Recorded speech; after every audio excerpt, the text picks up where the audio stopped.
বন্ধুরা, তোমরা সবাই কেমন আছো? আশা করছি তোমরা সবাই ভালো আছো। দেখো বন্ধুরা, তোমাদের সাথে আমি আর ভিডিও শেয়ারই করতে পারছি না, এত কাজের চাপ। যেহেতু পয়লা বৈশাখ কাছে, তার জন্য প্রচুর কাজের চাপ। এত কাজের চাপের জন্য না আমি তোমাদের সাথে ভিডিও শেয়ার করতে পারছি, না আমি নিজে কোনো কাজ ভালো মতো করতে পারছি। এবার হচ্ছে দেখো বন্ধুরা, আজকে একটা কোট কলারের ব্লাউজ আর কি।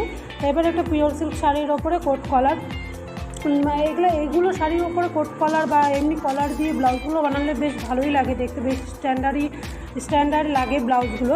আমার কাছে তো খুব ভালো লাগে। তোমাদের কাছে কেমন লাগে সেটা অবশ্যই আমাকে কমেন্ট করে জানাবে। এবার ব্লাউজটার কালারটা ঠিক তুতে কালার। এবার মানে তুতে কালার, যেহেতু পিওর সিল্ক শাড়ির ওপর কলারটা করেছিলাম, বেশ আমার কাছে ভালোই লাগছিলো। এবার তোমাদের কাছে কেমন লাগছে কমপ্লিট হওয়ার পরে দেখলে পরেই বুঝতে পারবে তোমরা। তোমাদের কাছে আমার ভিডিওটি মানে কোট কলারের ব্লাউজের ভিডিওটি কেমন লাগলো, যদি ভালো লাগে অবশ্যই আমাকে কমেন্ট করে জানাবে। তোমাদের কমেন্টের অপেক্ষায় আমি থাকি। মানে যে কাস্টমারের ব্লাউজটি আর কি, সেই কাস্টমারের ব্লাউজ বানিয়ে আমি খুব মজা পাই।